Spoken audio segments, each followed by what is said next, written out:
What is up, you beautiful people? It is Thursday. It is the Late Night Agenda. What's Thursday? It's Thursday? It is Thursday. It is the Late Night Agenda, and you're all very, very welcome along. So I've got to clear something up early doors, right? For those of you worrying about the stuff with MACCA, he said nothing.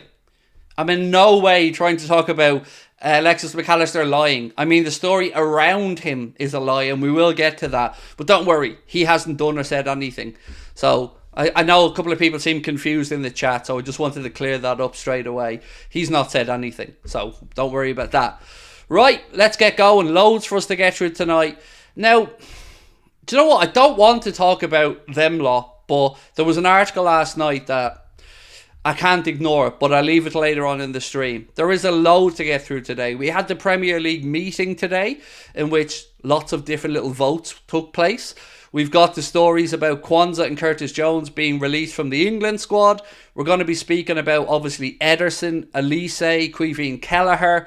We're going to be talking about a couple of other bits and pieces along the way as well, with regards to Alexis McAllister, of course, and Crescencio Summerville. Loads. It is a jam-packed show tonight. So let's just get the hellos out of the way before we get stuck into the news and let people come into the stream. It takes about 10 minutes for the stream to fill up, which is why I always do these kind of long-winded intros.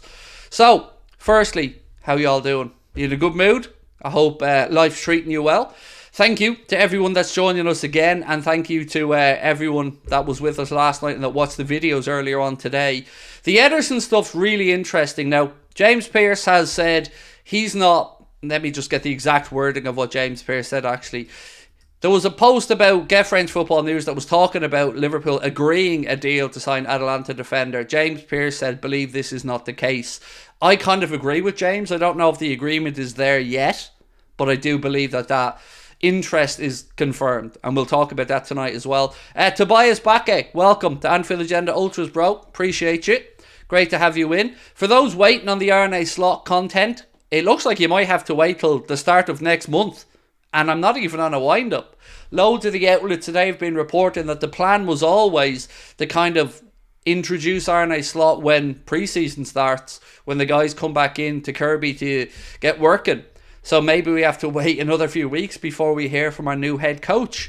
Feels a bit weird to me, but that's the way it's looking like. We're going to talk about Darwin Nunez tonight as well, bagging a hat-trick. A very Darwin-esque style hat-trick as well. Last night in a 4-0 victory for Uruguay over Mexico. I was able to watch the first half of that game actually, and they were by far the better side, Uruguay. So yeah, look, loads to get through tonight. What have we got in the chat? Let's get cracking. What do I think about Nunez? Well, do you know what? Let's start on Nunez. You've brought it up, and let's start on it. Stevie Boy with the first super chat of the night. Don't worry, my friend, I'm coming back to your Nunez comment. Stevie Boy said, Craig, rumours have it Trent is signed till 2029. Don't know if it's true or not. I can't add anything to that. And I'm not trying to hold back. I just genuinely don't know, Stevie Boy. If I had heard Trent had signed to 2029, I'd be telling you straight away. But I don't know. I hope it's true. I wouldn't be surprised if it was true. But we're going to have to wait and see on that one, my man. But thank you for kicking us off with the first super chat of the day as well. Right, so let's get cracking about Darwin, because a couple of people in the chat have mentioned it. So, if you're not aware, Darwin bagged a hat-trick last night for Uruguay in a comprehensive 4-0 victory over Mexico. A game that you could see the DNA of Marcelo Bielsa all over that Uruguayan performance, all over that team, all over how they set about breaking down Mexico. And the 3 goals that Darwin scored, all very, very Darwin-esque goals. Now, what do I mean by a Darwin-esque goal? Good build-up play and a ball across the front of the 6-yard box, and Darwin slides in to score. We've seen him do it for Liverpool on a couple of occasions, and all of his goals last night were all kind of similar. You probably know, if you've seen the goals, you'll know what I'm talking about. Darwin with that late run across the 6-yard box, sliding in to get there before the defender. They look like tap-ins, but they're tap-ins if you're in the right place. So it's very encouraging signs for his form anyway, heading into the new season. Hopefully he has a good Copa America with Uruguay. I love that he's working with Marcelo Bielsa as a coach as well. I think that will stand him in good stead. But for us, definitely very promising to see our boy bag a hat-trick. And as I said, a comprehensive, resounding 4-0 victory for Uruguay. Mark, thank you, bro, for gifting an Anfield Agenda membership. You are very kind. Craig, with Slot not being seen, you have a good chance to get into Anfield or the AXA Training Centre. I have faith in you. I mean, if I lived closer, I might give it a go. You know, I could rock up in a Feyenoord top or something, pretend that I'm RNA Slot, just here to pick up my gear. But yeah, it'd be a bit of a risk going over. Right, what else have we got? Nunez seems to be making fun of Klopp and us too. Really? Has he? Now, I'm not saying you're wrong, Rob, excuse me, but how? You know, I'm all for the conversation, bro, but Craig, are those tattoos full or half sleeves? So this one is a full sleeve. Goes all the way right up. And this one is a half sleeve. It stops kind of, where is it? There. You can see. So yeah, one full sleeve, one half sleeve. No bid has been made, said have some. Well, we don't know that. What we know is James Pearce having said that that's not the information he has. And I will go through all of it. We're going to talk about the Ederson situation in detail. We're going to talk about the interest in Olise. As I said, I'd just like to give it about 10 minutes for the chat to fill up. So as we all don't get annoyed by people saying, can you go back over there? Can you repeat this? Sorry, I'm late. You know the drill. So I like to use these first 10 minutes as just chit-chat. Now, on that, I got to point out this. I know you're sick of me talking about it. I know, I get it. But we're down to 30 tickets for Liverpool at this point. Since we last spoke and I got my last update, we've sold another 40-something tickets. So if you are of any interest and want to come, or have any interest and want to come along, truly, don't hang about. 30 tickets left for Liverpool, and I think about 50 for Cardiff. So when they are sold out, that is it. We're not doing any more shows. They're all ages events. Tickets are 15 quid, and you can get them with the link at the top of the chat or in the description of the stream. By the way, thank you so much to everybody, because if there's one city that we'd like to sell out in, it is of course Liverpool. So to look like we're on the way to doing that, I just can't thank you enough for that. The support's been incredible. Thank you. LFC Love gifting one Anfield Agenda membership as well. And you're also making me shit myself, because now I'm going to have a full house. So the nerves that are already there are increased, but I wouldn't want it any other way. You guys are amazing. Right. What have we got? Fabrizio said no bid on YouTube just came out. So I have the Fabrizio Romano stuff. He said it's true that Liverpool have made contact with the agents of Ederson to understand the situation. So I'm not saying that the bid's gone in. Let me just reiterate that. What we did was report earlier on. But what I can say to you around Ederson is there anybody in the chat who was at the Belfast show? Because I want to just make sure that people think I'm not talking crap. At the Belfast show, I stood up on the stage, and one of the questions I was asked was, who are Liverpool going to sign first? What player would you think is the most likely to come through the door? And I told you guys something that I can't really say on stream that I was told, but the name that I mentioned was Ederson. Now, again, anyone who was at the show can back that up. They can tell you that I did say that, because the only information so far that I've really gotten this summer has been around Ederson, and I know for certain that there is genuine interest there. After that, I'm not going to be the guy to tell you when a bid has gone in or not. All I can do is report what the media report. And there are loads of different things today. Some people, like Fabrizio, think the interest is there and Liverpool have looked at the agents and spoken to them. Others have gone a bit further. I don't know where the truth lies, but it's still exciting times, because it looks like at least that interest is concrete in a player who I love. And I'd love Ederson to come in. So again, people coming in talking about he didn't lie. I made this point at the start of the stream. I never once said Alexis McAllister told a lie. You're all jumping the gun again. I never said he told a lie. What I said is lies around Alexis McAllister, because there's no release clause. So before you come in and have a pop at me, show me some respect. I wouldn't say that about Alexis unless he told a lie. But that's not what the thumbnail means, which is why you got to watch the videos. The thumbnail is that there is lies around him saying that there is a release clause. There is no release clause. The lies are aimed at MACCA and the publications that said that he had a release clause. So apologise to me or prepare to get fucked out of the chat, because I'm not putting up with being abused by people who don't have the patience to wait to figure out what it's all about. And I've seen one particular person, Owen, who's put it in multiple times. I've already explained it. I explained it at the very start. I explained it again. I never said he told a lie. Never once. So you're all jumping the gun there. The lie was coming from Spain. And I'm standing up for McAllister and Liverpool. And I'll back that up with a reference point in a little bit.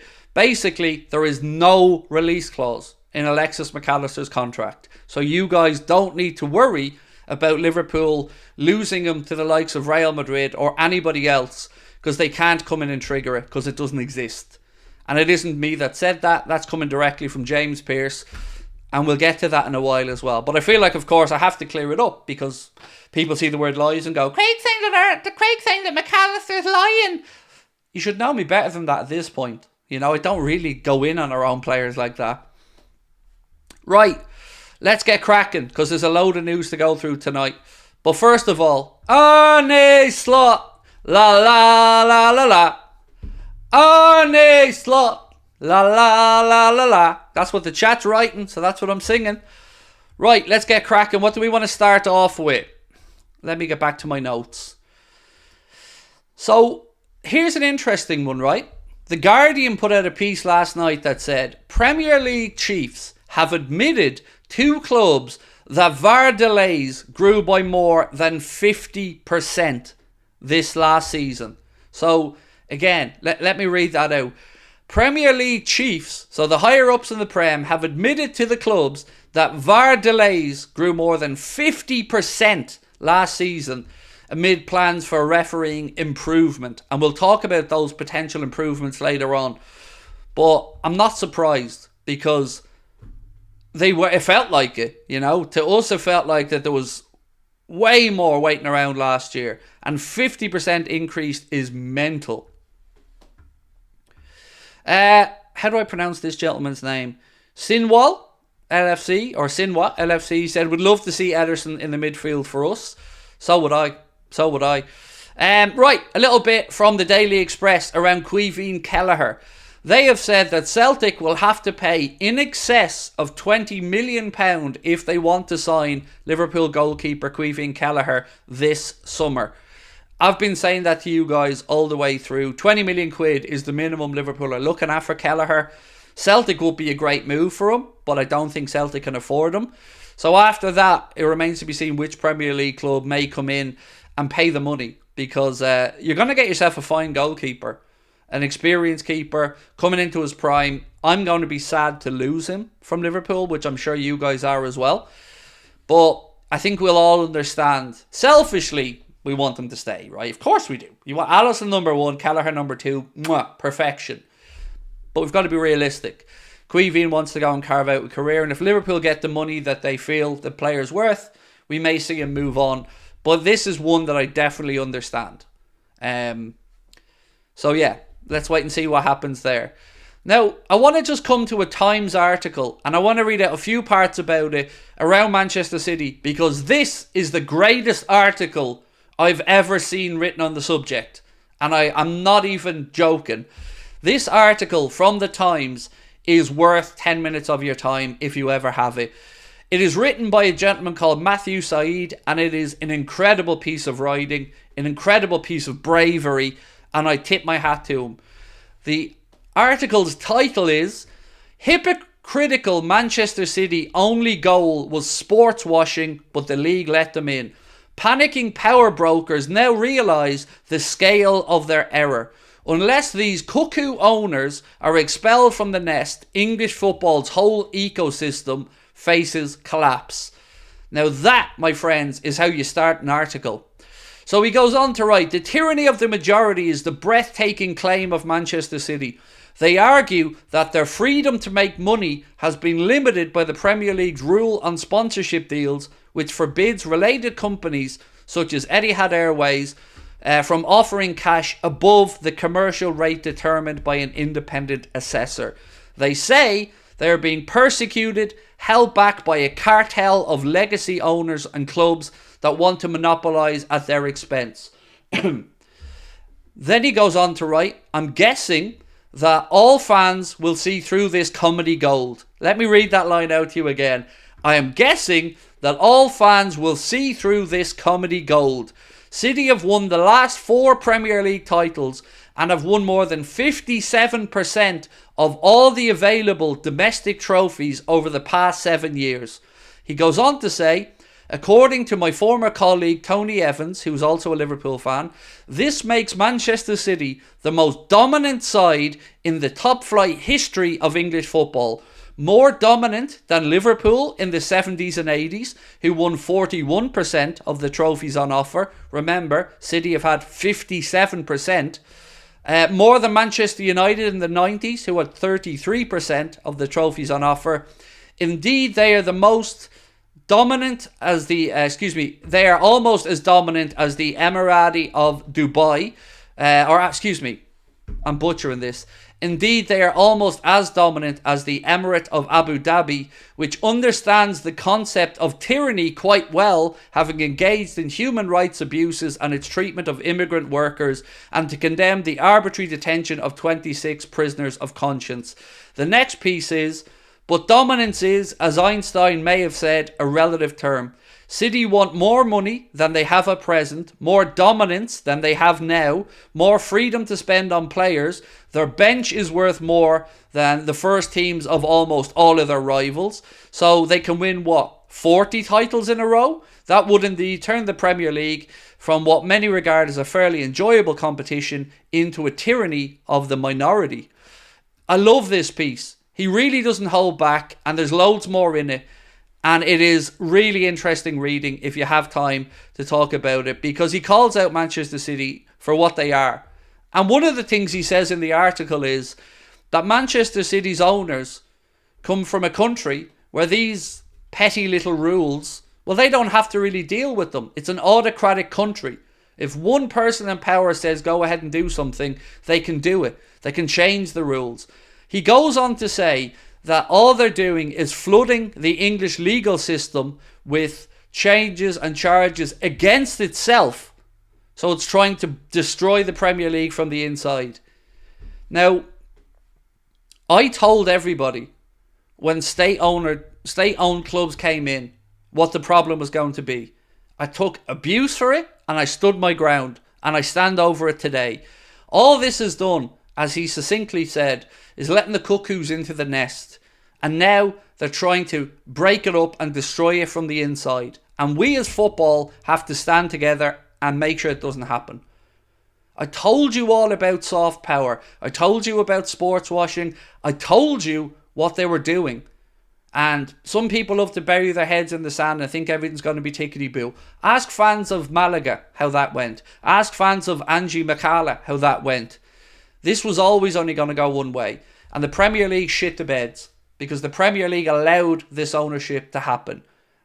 Now what can we do about it? That's the question. What can be done to save English football? Over to you. Give me some answers, because we need to come together now. It is getting serious. If this gets passed and they win any of these challenges, that's it. There's no end to it. They'll have free reign to spend as much as they want and do what they want. And you might not see another team win the league for 20 or 30 years. And that is no exaggeration. It's not about football. And here's the thing. They professed when they came in to Manchester to say, we want to improve Manchester. We want to make it better for the locals. We want to improve the infrastructure around the club. And they were welcomed in because in a fairly degenerated area, they pump money in. Why did they do that? Of course it's to win over the locals. It's simple. It's basic. But what's the first thing they do when they're met with a roadblock? Start throwing out threats. If we don't win our battles, we might have to take away money from the community, from women's football and from underage teams. That's not the statement of somebody that had good intentions in the first place, in my opinion. It's a little bit of the mask slipping, and you see what the real Manchester City are, in my opinion. So, time to get tough. And I'm glad to see the Premier League and the journalists and everybody else now are starting to actually fucking sit up and take notice, because these boyos need dealing with. The case with City is what happens when you let people with totally different values and ethics come in. Yes, they're trying to impose what they want on us. They're trying to impose The fact that they don't have to really deal with rules or a democratic process in a democratic country. Remember, the Premier League is one of the most, if not the most, democratic league in the world. Every one of the 20 clubs has a vote, and for something to pass, you need 14 of those clubs to agree. That's democracy at work. And Manchester City, when these new rules were brought in 2020, 2021, the PSR rules and the rules around sponsorship from associated parties, it was voted in by 19-1. 19-1. So nobody had a complaint when it was voted in, other than one club. And now all of a sudden, they're trying to turn it around. They were happy to join the league. They were happy to play by the rules until they weren't. Now they're showing their true selves. Craig, what do you think of other teams that are supporting City? I think it's self-serving. For instance, look at the teams who are rumoured to have been somewhat supportive. Villa, PSR problems. Everton, PSR problems. Chelsea, PSR problems. So does it surprise me that those teams would like a little more wiggle room? Aston Villa put forward a motion today to have the loss period of the 3 years moved up from 105 million, which is what football clubs in the Premier League were allowed to lose over the last 3 campaigns. They wanted that raised up to 135 million, and that was voted down. And I love Villa as a club, and I don't think that the majority of their fans want anything like a Manchester City situation. I've got nothing but respect for Villa. But it's self-serving interests. Somebody has to step back and look at what made the Premier League the league it is. It is that democratic process. It is that strategic thinking, the bigger picture. Manchester City are out for themselves and themselves alone. That's it. They're out to make sure that Abu Dhabi looks great all over the world. I said this to you guys when they won the Champions League. Look at the posts that were going out. This is about His Royal Highness. This is about all the people from Abu Dhabi. This is a victory for us. The fuck it was. It was a victory for that Manchester City team and those local fans who supported them. It was a tainted victory, but they very quickly let the world know what they're about. And I'm sick of them. They need punishing, they need to be dealt with, and they need to be obliterated. Because Manchester City are making the Premier League a laughing stock. But we let them in. That's the problem, man. We let them in. So we need to be the ones to make sure that we can push them back out. Now they're starting to talk about if City get thrown out that they might go and join they might go and join the Super League. Well, fuck off and join it then. You know what I mean? Don't like the rules, don't play. Anyway, that's enough about them, because I'm fed up talking about them, and there's going to be enough going on over the next few weeks, months and years that we'll figure this out as it goes along. But you need to be vocal. You need to be on social media standing up for your clubs, whoever they are, and for the Premier League.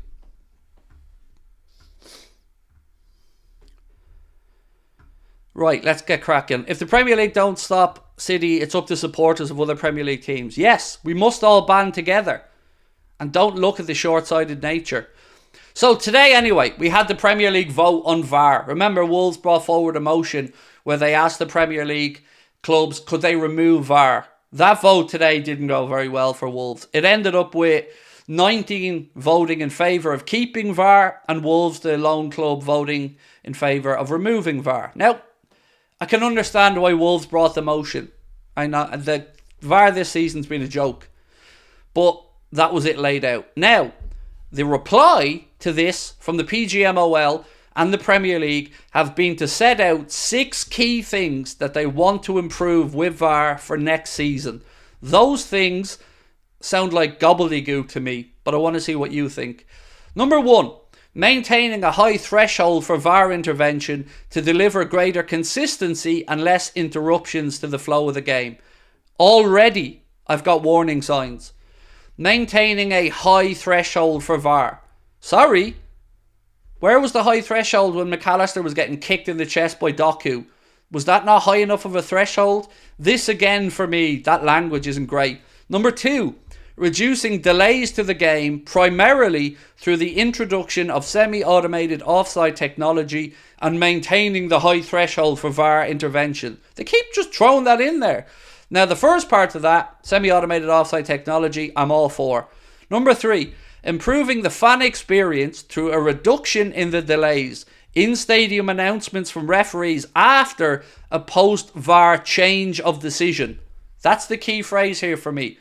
Because how many times do VAR change the decision? So, very minimal amounts of times the referee goes over to a monitor and changes it. But let's see how it's actually implemented. Number 4, working with the PGMOL on the implementation of more robust VAR training to improve consistency, including an emphasis on speed of process while preserving accuracy. Shouldn't that have been at the heart of this in the first place? We all want the right decisions, but yes, do it quicker. So they haven't explained how they're going to do that. They've just thrown some random buzzwords together. And number 6, the delivery of a fan and stakeholder VAR communication campaign, which will seek to further clarify VAR's role in the game to participants and supporters. So whatever you think about that, let me know. To me, it just sounds like a load of words and a load of half-arsed phrases, and I don't see any real change there to me, other than maybe the few things from the referee to explain what's going on. Right, and another couple of things. Confirmed earlier on that Curtis Jones and Jarell Quansah have not made the final England squad for Euro 2024. Now on that, Jarell Quansah is remaining with the England camp at the moment. He's going to be a reserve and he is going to take part in England's friendly tomorrow night. But Curtis Jones, I think Harry Maguire and James Maddison were other players who didn't make Gareth Southgate's final squad. So England fans, maybe let us know your thoughts on that one. Now we get to the good stuff. The transfer topics. So the first time today that I really seen this start to move quickly with regard to Ederson was a post from LFC Transfer Room that was crediting Jorge Nicola. And it said, Liverpool place a £38 million bid for Atalanta midfielder Ederson, 24 years of age. That's where we went with the early video today. And the news kept getting bigger and bigger and bigger after that. So I'm going to take you through a bit of a timeline now of what the journalists started to say. So we had that first post, and you always treat a first post like that with a pinch of salt. But they kept coming and kept coming. This one said, Liverpool and Ederson now close to reaching an agreement in principle. The Reds have followed the Brazilian for the entire season. That came in from Sports Zone. Then we had Get French Football News, a really big outlet saying, Liverpool are close to agreeing a deal to sign Atalanta defensive midfielder Ederson, 24 years of age. So what that then prompted was the likes of Fabrizio Romano, James Pearce and others to get involved. There was another post that said Liverpool have made a €45 million offer for Ederson. Yet another one that said Liverpool have placed a bid worth around 45 million for Atalanta midfielder Ederson. That was posted by Attacking Football. And then we got down to the likes of Fabrizio Romano, who I think is probably close to the money with this one. Fabrizio said it's true that Liverpool have made contact with the agents of Ederson recently to understand the situation of the player. That makes absolute sense to me. James Pearce quoted the Get French Football News post to say, the post said Liverpool are close to agreeing a deal. James Pearce said, I believe this is not the case. He doesn't mean the interest isn't there, but I think he's just being, again, like Fabrizio, a bit more cautious to say a deal is agreed. Because I don't believe that to be the case either. But I do very firmly believe that Ederson is a target and one of our priorities. And that makes loads of sense to me. Because yes, you could go out there and drop 100 mil on a player. You could get the kid from Benfica as an example, Luis. But Ederson's always stood out and impressed me massively. And if you can get him for about £38 million, bargain. Now, I want to give myself a little bit of credit for this one. I told you guys, probably before most, about the interest and the number of 40 million, because that's the information I was given. You say Atalanta won't sell. They absolutely, positively will sell. Atalanta are a selling club. They're going to sell Coop Miners, most likely to Juventus, and they're open as well to the idea of selling Ederson. So I believe they will sell. But I'm not saying it's guaranteed that Liverpool are going to sign Ederson. But I have enough encouraging contacts to say that, yes, this is genuine interest. I think the fee is spot on. I've mentioned £40 million all the way through this process when I was talking about it. And it feels satisfying that, you know, one, that the information we were given seems to be credible, which is always good. But I'm excited by it. I hope this goes through. I'm not saying for 1 second that it's a done deal, but I'm excited. I'm really excited by it because I love the idea of him coming in. What position does he play? He plays in midfield. He can play as a DM, but he can also play in a double pivot. Pivot? Double pivot. And look, I normally say to you guys when we watch a team or play a team, someone will say, did you see this guy or that guy? And I'll say, no, didn't stand out to me. He has, always. Whether I've watched them play in the Europa League against us, in the final of the Europa League, or in the handful of Atalanta matches I've watched in Serie A, he has always stood out for me as being somebody with a great engine, somebody with a great defensive mind, and somebody who was always there as almost a last line of defence for Atalanta. I think he's an incredibly gifted player. At 24 years of age, it's right in our sweet spot. He has enough experience for Liverpool to have good sample size of what he can do at the top level. And of course, they tore us to shreds at Anfield, beating us 3-0. And then second half over in Bergamo, I mean, Gasperini had his men man-marking us and we couldn't play around that press. So I'm very, very hopeful on this one. I really love the idea of him. We asked you guys, would you be happy with Ederson signing for Liverpool for £38 million? So far, it's a landslide, but we'll leave the poll running a little bit longer. What is a double pivot, if you don't mind explaining? Of course, no problem, Miles. So, the system that Arne Slot more often than not played is a 4-2-3-1. In that system, obviously you've got your four defenders, two centre-backs, left-back, right-back. Then you've got a double pivot in midfield. What usually happens is one of those double pivots will sit a bit deeper when you're attacking and the other one will get up and join the attack. When you're defending, both drop back in. Normally you have a ball player and a pit bull. By a pit bull I mean somebody that breaks up play, is press resistant, wins the ball and gives it to that more attack-minding player. Some double pivots change. Sometimes both players have license to get forward. Sometimes both double pivots have to sit back and defend. But ultimately, it's the right way to go. If we're looking to bring Trent into midfield, I feel like this is the best way to do it. And we've spoken about that at length. I've always said to you guys, when we're looking at a 4-3-3, I don't really know what Trent's role would be in a 4-3-3 midfield. I don't see him as a DM, and I don't know if he would be good enough to play in those advanced midfield positions, because again, I think he does his best work a little bit deeper. So a 4-2-3-1 or a double pivot means four defenders, two defensive-minded or deeper-lying midfielders ahead of three attacking midfielders, one of them being like a number 10, two of them being wide players. In this case, I'll try and explain to you this way. If we set out tomorrow with the players that we have, it would look something like this. Bradley at right back, let's just say Canade and Virgil in the centre back positions and Robbo on the left. The two would be something like Endo and Trent, or Ederson and Trent. Then ahead of that, you'd have a number 10. Most likely Alexis McAllister, could be Harvey Elliott, could be Curtis Jones. Then you go to the right-hand side where you could have Salah, Szoboszlai, left side, Diaz, Gakpo, and then you've got your one centre forward. That's a simplistic version of explaining it, but a double pivot is basically just two midfielders in front of the back four. As you can see, I'm pretty hyped tonight. Transfer season excites the shit out of me. Craig, how sure are you we actually made a bid? I'm not at all sure, Omar. I'm not at all sure. I've been very honest about this. I think the James Pearces and the Fabrizio Romanos are probably more likely closer to the truth.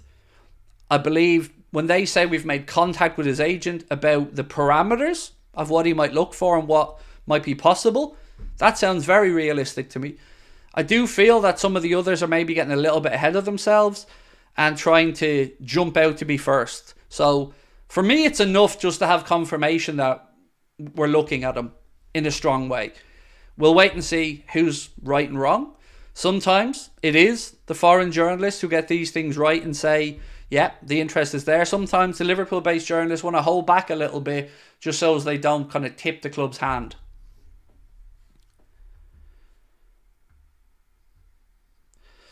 Are we no longer interested in Tchouaméni? I think you'd always have an interest in Tchouaméni, but Real aren't going to sell. And that's the main thing there. Tchouaméni, to be fair to him, made it very clear very quickly to Liverpool that Madrid was his choice.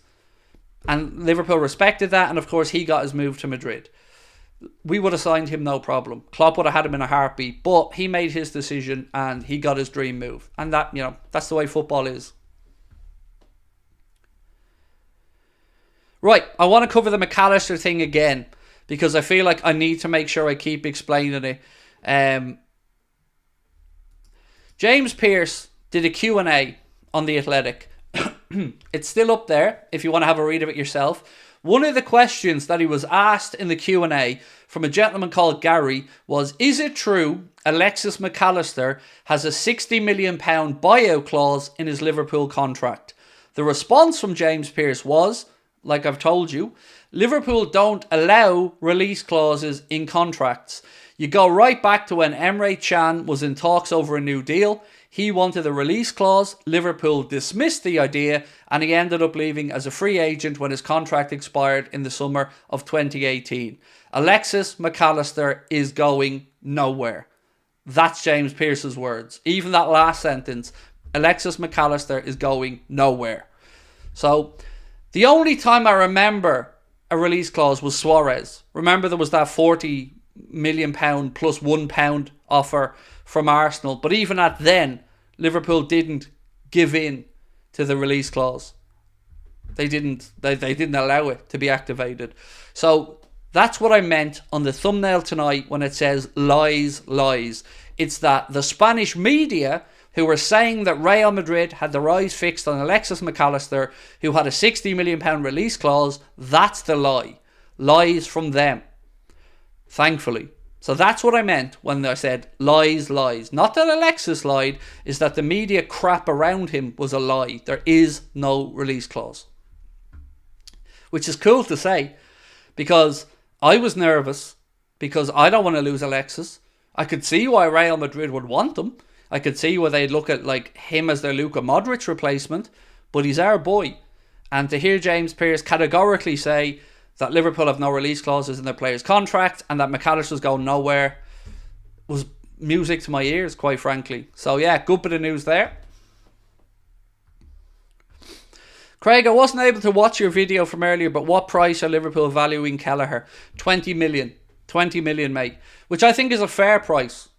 Also, did you see Dominic Solanke signed a new deal at Bournemouth with a buyout clause of £65 million that can only be triggered by certain clubs. Now, it doesn't say what those clubs are, but Liverpool have a 20% sell-on clause on Dominic Solanke. So if he was bought for 65 million as an example, Liverpool sold him for about 20 million. I think it was 19. So Liverpool will be due 20% of anything above the £19 million plus bonuses I think they sold him to Bournemouth for. Also interesting to note, Liverpool's option to buy on Dominic Solanke is now gone. We don't have a buyback clause now. It's gone. It's ended. But we do still have the 20% sell-on clause if he moves anywhere else.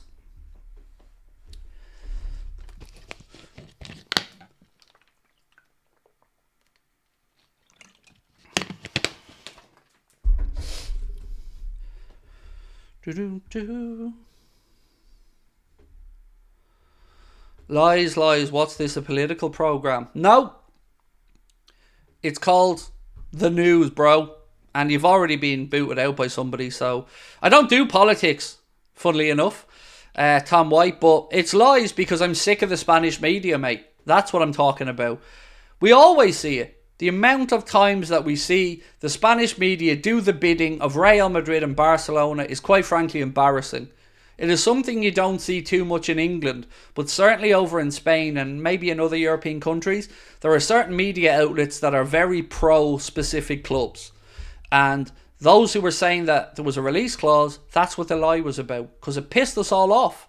Because we'd only got Alexis McAllister through the door, and I think the fact that we got him by triggering a release clause kind of made us think, is his agent one of those that will only go in and do deals with release clauses? Because most agents for big players like Haaland and all these days, they kind of want those release clauses put in. But unlike in Spain and Portugal, where I believe legally there has to be a buyout clause in contracts, there doesn't have to be in the UK, and there is none in Alexis McAllister's. I come on here to get away from politics, too divisive. I don't have any interest in it, mate, to be honest with you.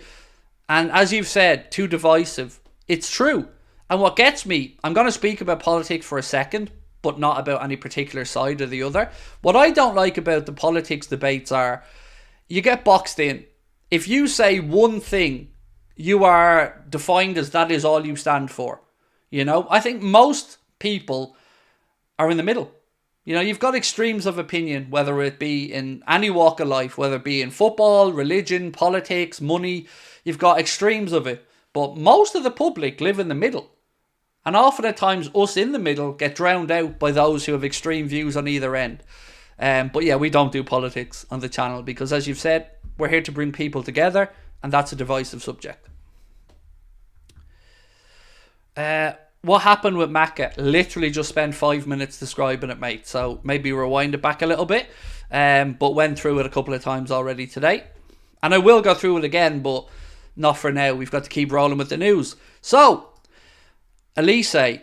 Couple of little things on Michael Olise today. So the first thing that popped up about the Olise situation came from Post on Anfield Edition, who they have given I think, silver tier to this journalist, who said Liverpool have ended their interest in Leeds winger Crescencio Summerville, with the club preferring Crystal Palace's Michael Olise. Now, the journalist in question here, James Smayles, is he's head of football for Reach Media, I think, in the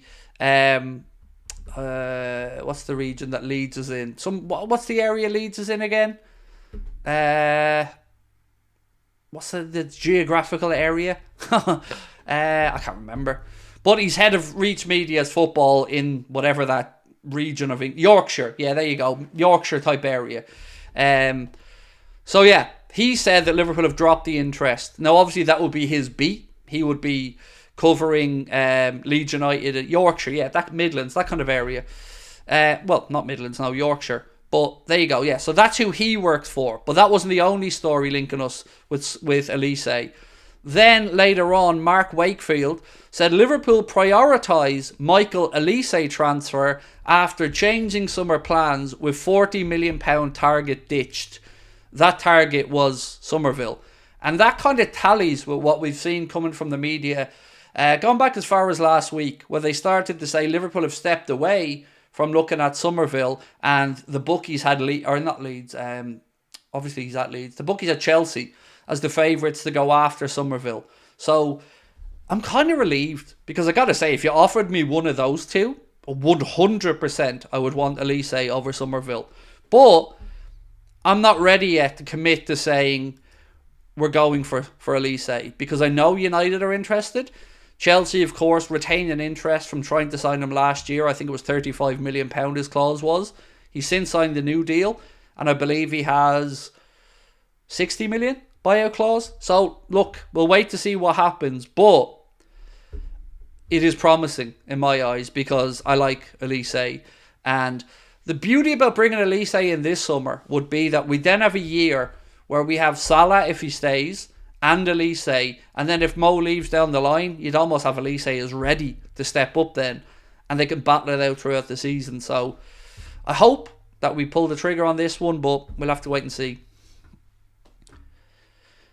Love you, Craig. Would you rather Kudus or Olise? Olise. Kudus is great, and I would have no qualms if we signed him. But I've always said this. I'm a sucker for a pacey wide player that takes on people, that gets you up off the edge of your seat. Mohamed Salah, when he came to us, was that guy. Mane was one of those guys. Diaz is one of those guys. Olise is lightning in a bottle. And if you can keep him fit, he's incredible. And I won't change my opinion if he signs for United or Chelsea. He is a really, really good footballer. But you do have concerns about the injuries, especially for explosive players like Olise. If he kept having persistent hamstring injuries, then a lot of what he's about kind of goes away. So let's wait and see what happens here. But, you know, interesting links nonetheless, and they're popping up more and more. I'm all in on Ederson, said Eric. So am I. I'm hoping that the Ederson thing, we see more of this coming out in the next day or two. More confirmed stuff. Anfield Sector have said, Sepp van den Berg does not seem to be a very realistic option for PSV Eindhoven.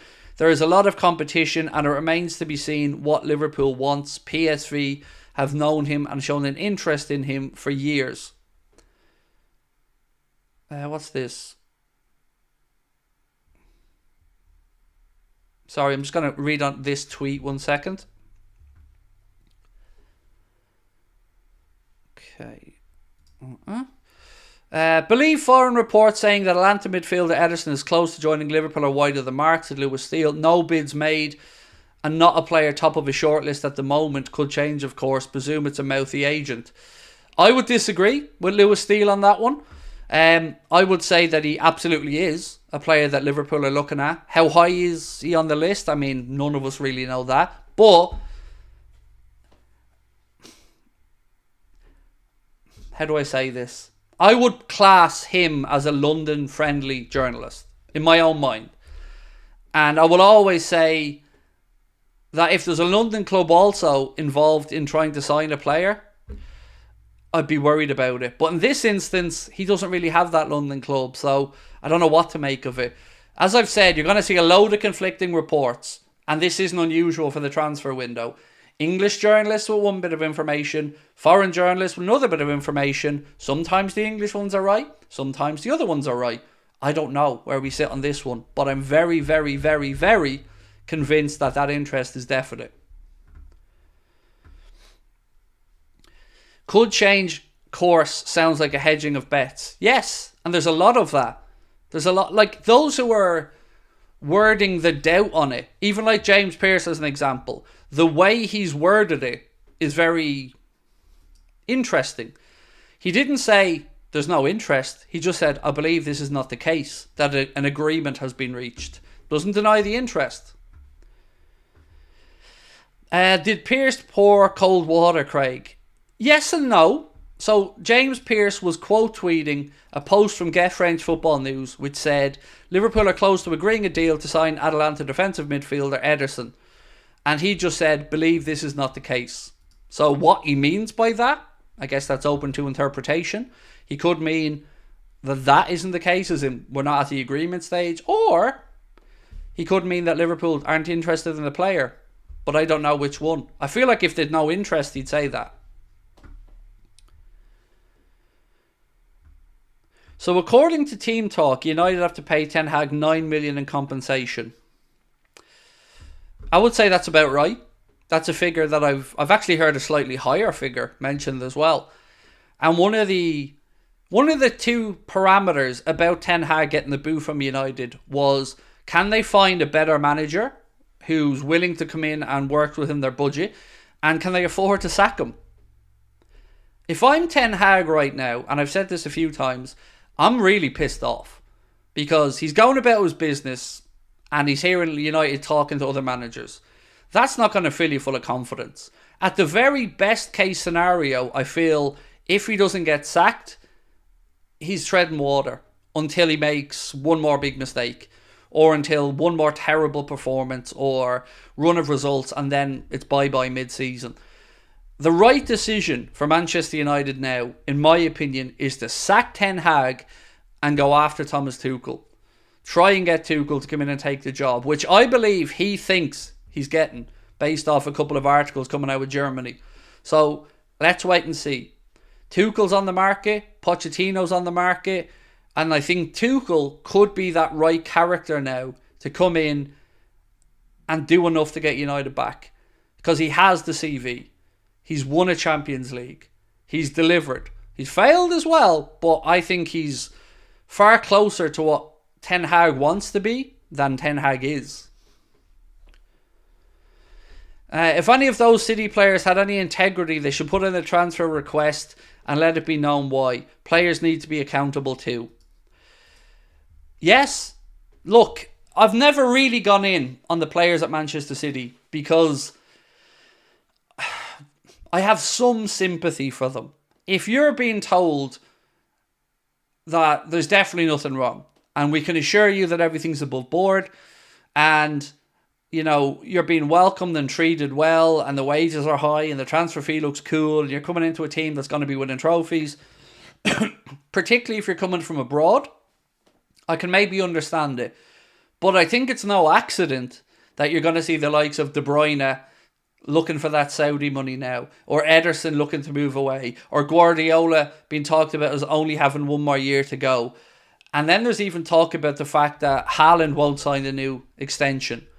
You got to ask why in these cases, because the only Manchester City fan that I really have time for, Stephen McInerney, has already said this is tiresome because it's not about the football. Every time Stephen has a conversation about Manchester City, it has to be about the taintedness of it or the money, and it's just removing the enjoyment for him, who was a lifelong Manchester City fan and certainly not a sensationalist, somebody who I would class as of high integrity and a really good content creator. And he's even getting tired of it. You know, and he's City for life, grew up in and around the area, and look, it's the Premier League's own fault.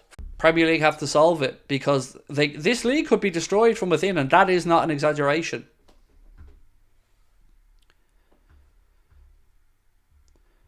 Craig, have I lost my sense of humour? No, not at all. It's not my fault, Tom, that your joke didn't land, bro. When you said, lies, is this about politics? Honestly, mate, you know, sincerely, do you think that's funny? Because I promise you have a great sense of humour. And I'm very self-deprecating. But you could have gone for something like lies, and more lies, Monty Python. You know, something along those lines. But no, I have not lost my sense of humour one bit, bro. And feel free to have another go at saying something funny if you want.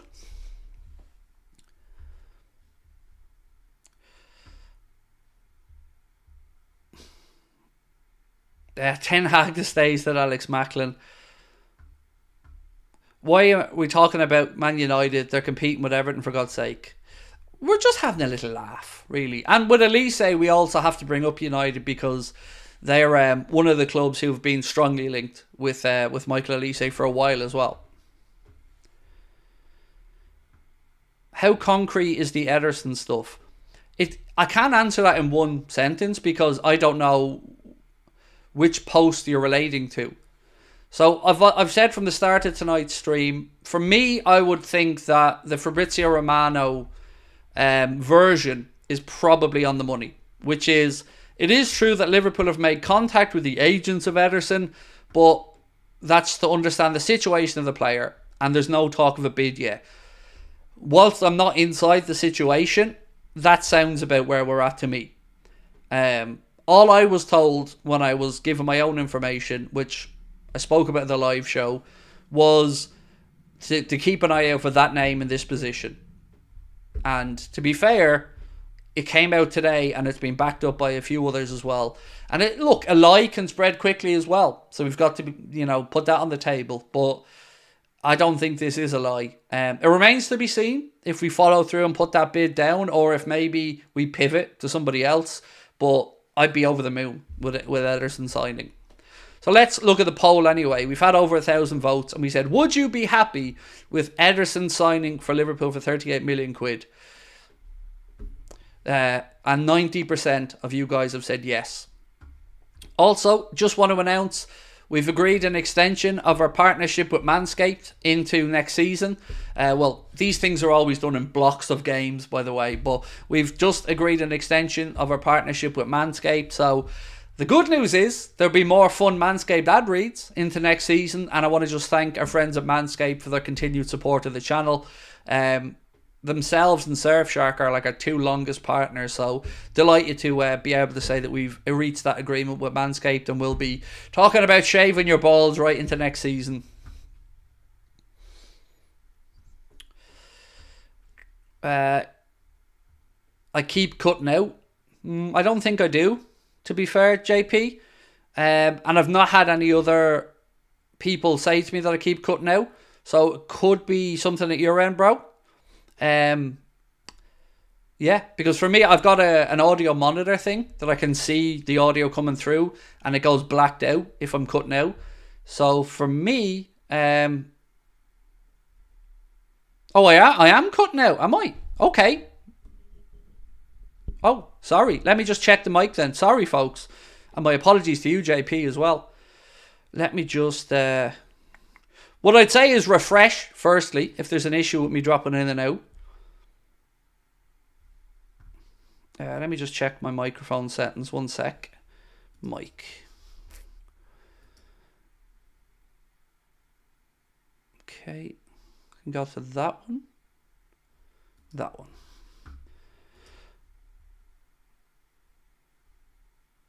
Cool. So yeah, just refresh if you had any issues there, and I apologise on that one. Oh, the stream froze. Oh, sorry. Apologies on that. I can't do anything about that one. Right, what was this one? What did MACCA lie about? Nothing. MACCA didn't lie. Again, it's mad that people jump straight to that. Like, it says lies, and McAllister. The story was that the lie is from the Spanish side about the release clause. That's what I was saying. So I'll read it out to you just so you guys know, those who've come in a little bit late, or maybe those who are losing video when I was talking about it. James Pearce did a Q&A, and the Q&A was done on the Athletic website. And one of the questions he was asked, sorry, I'm just scrolling to find the question, was from a guy called Gary. And Gary asked James Pearce, is it true Alexis McAllister has a £60 million buyout clause? And the answer was very straightforward from James Pearce. Liverpool don't allow release clauses in contracts. You can go right back to when Emre Can was talking over a new deal. He wanted a release clause. Liverpool dismissed the idea, and he ended up leaving on a free. So the lies were aimed at the media in Spain, who were saying that Real Madrid were going to trigger a release clause that doesn't exist. That's what the lies was about. So again, in no way were we saying Alexis is a liar. We're aiming that at those in Spain. So maybe we should stick a Spanish flag on the thumbnail or something. I don't know. But yeah, basically that's what we're talking about. Oh, VVD goal for the Netherlands. He must have came off the bench then, did he? Because he wasn't in the starting 11 that I'd seen earlier on. But we love a VVD goal. So well in, captain. Let me just check some more stuff. What's this one? So, Paul Gorst has been speaking a little bit about the lack of Arne Slot content. And he said, the Echo said, Paul Gorst reported, it's been remarked by people with knowledge of the situation that early July might be the time when fans get to hear from Arne Slot for the first time. Wow.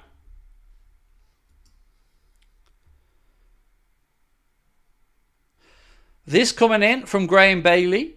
Said Manchester City are shocked at Ederson's stance over his future. Now, here we're talking about their Ederson, the goalkeeper.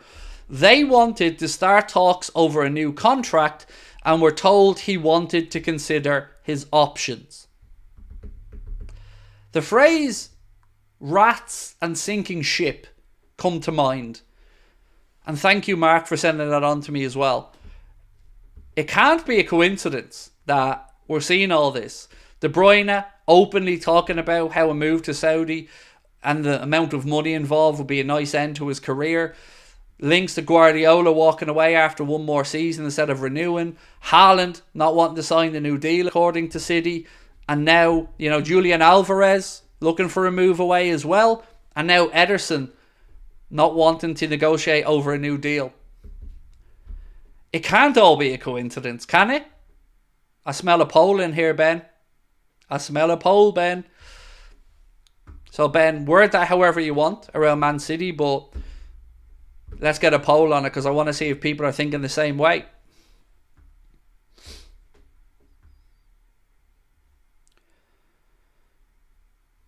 How concrete is the Ederson stuff? I wouldn't be of the... I couldn't sit here with a clear conscience and say to you, I believe an offer has gone in. I don't have that information other than what other outlets are saying. What I feel confident saying to you is I know that Liverpool have looked at and are interested in Ederson.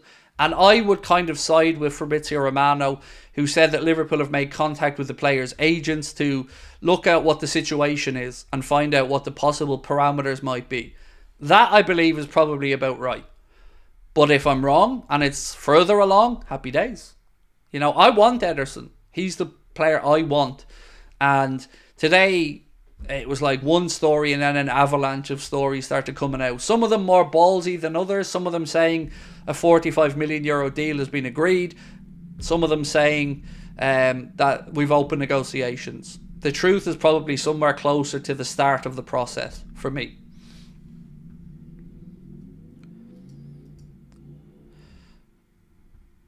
Oh, you're still crying. That little poor guy from earlier on still crying. No sense of humour. What a joke. I say this to my wife all the time, mate, when she's trying to be funny. Jokes have to hit.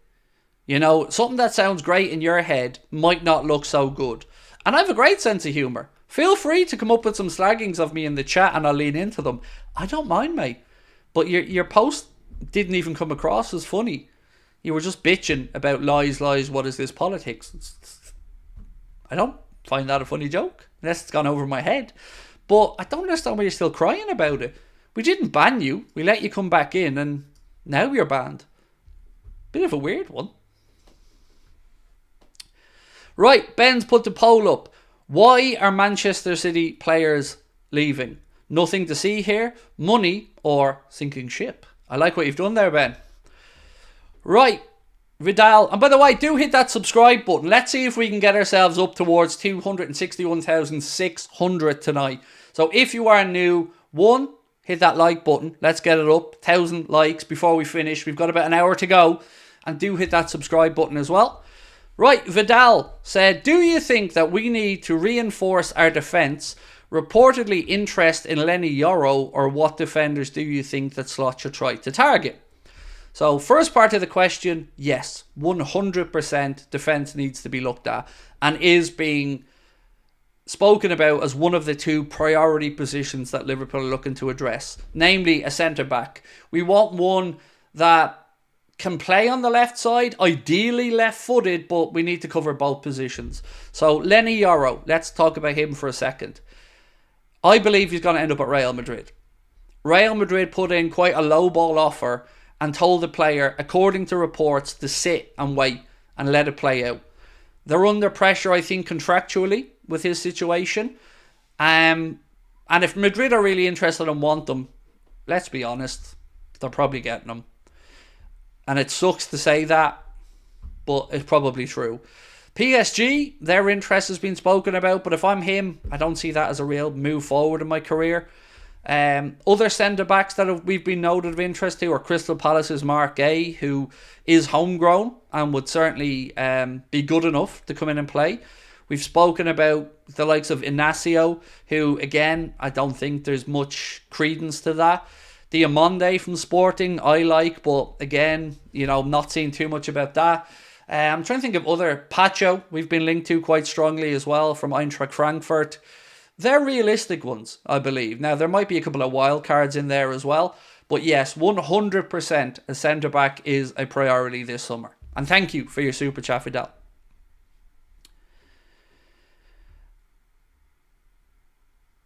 Sir Oswald, Fortunes of Craig, I'm watching this on telly with the family. Your show is accurate, fair and funny. Thank you. Me on a TV scares me because, you know, my chunky backside made bigger. But thank you for watching, bro, and hello to everybody else that might be watching with you. Would I take Embuemo at LFC? Said 7DVZE. I would, yeah, I would. And I've been open and honest about this. If you asked me it last week, I'd have said no. Because I thought he was about 27. That's my own ignorance. But the fact that he's 24... Now look, I've seen a couple of things today to say it's not a strong interest from Liverpool. And it might not be, I don't know. But yes, I think Brian Embuemo would be an astute piece of business. He's not going to do Salah numbers. He isn't. But he's a hard worker. He can play across the front line. He's got a good engine and quite robust. So for me, I would have had no issues with it. But I would thoroughly say. I've got to say I would.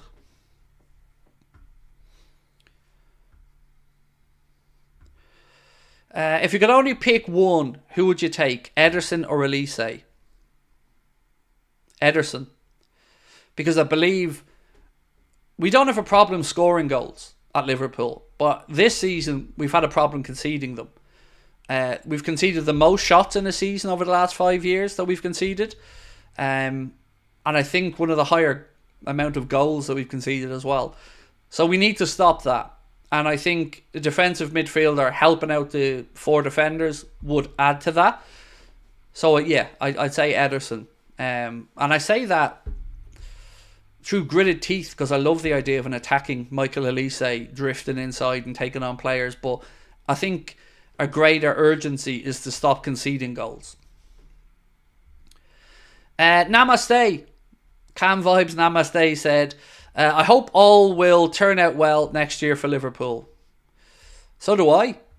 I also can't wait for the new season to get started because, you know, not having the Reds to watch is difficult. But at least we've got the Euros coming up as well. Now, I've been talking to Benjamin, and what we're considering doing with Top of the League is this.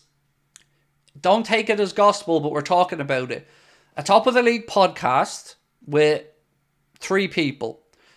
And me to cover the opposite Champions League day to the day Liverpool are playing. And maybe do a couple of videos on there a week. So a soft relaunch with a podcast. And then 1 watch along minimum per week with 2 or 3 videos. All from me. That's what we're thinking about at the minute with Top of the League. With Anfield Agenda, you're going to get a podcast coming out in July. Hopefully with myself and Jack Gill.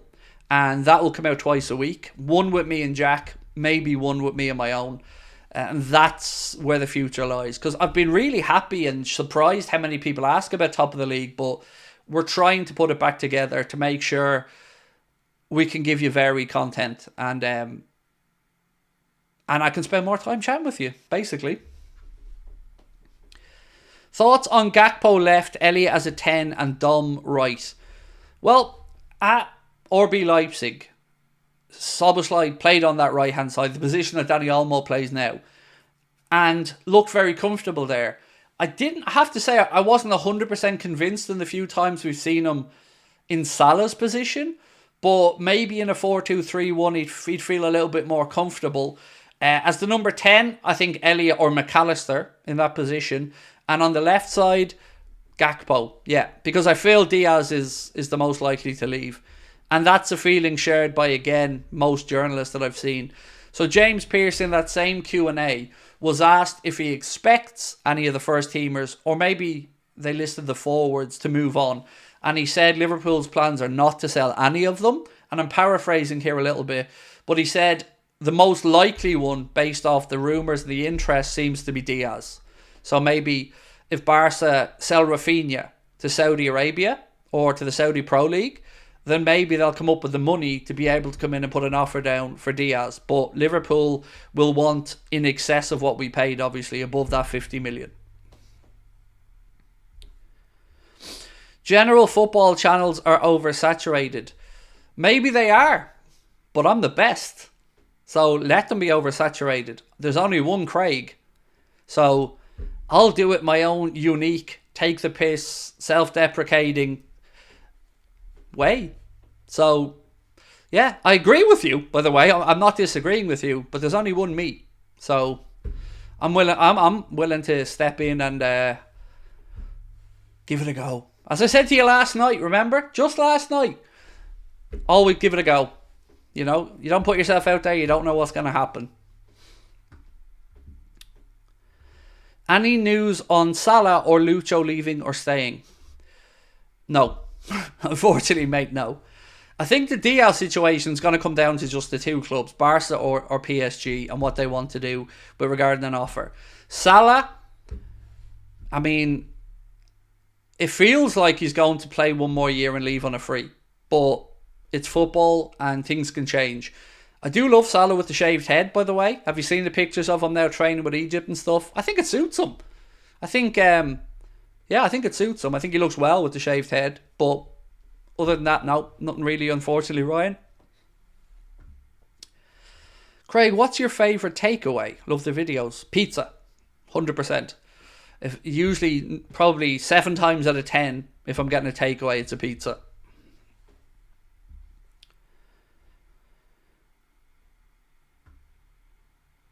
I think a channel that openly mocked their rivals when they play would be amusing. Dangerous but funny.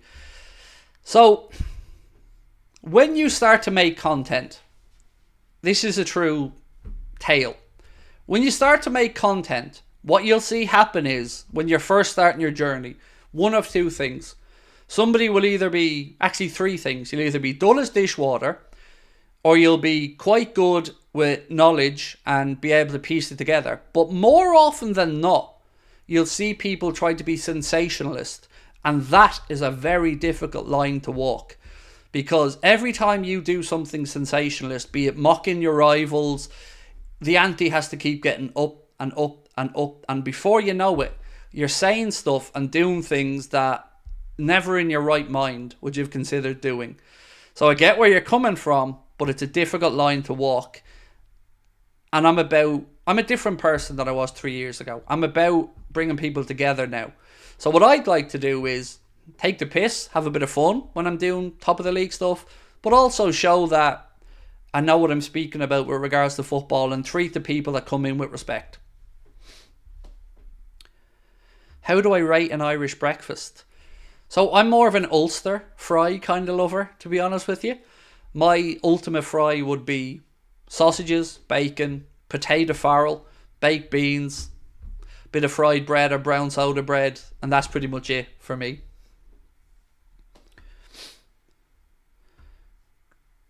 How come Elliot hasn't been considered for the England squad? Do you know, I was thinking about that the other day, Mark. I think it's probably because England are quite well stocked with attacking talent, the likes of Phil Foden and that. I would imagine it'll be one more year before he's really, really in that England squad on a regular basis. But I'm okay with it because it means we get to keep him away from Gareth Southgate a little bit longer. What's a potato farrell?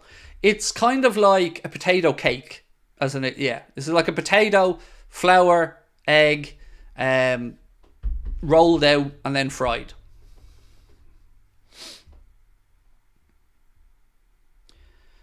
Mary said, good old Ulster fry, can't beat it. I agree. Of all the provincial fries, English, Irish or Ulster, I think the Ulster fry wins for me, Mary. It's my favourite anyway. By the way, we spoke last night. I just want to remind everyone that the AFCON has been delayed until January 2026. So this upcoming season, there will be no AFCON for us to worry about for Mohamed Salah, which is, I guess, good news.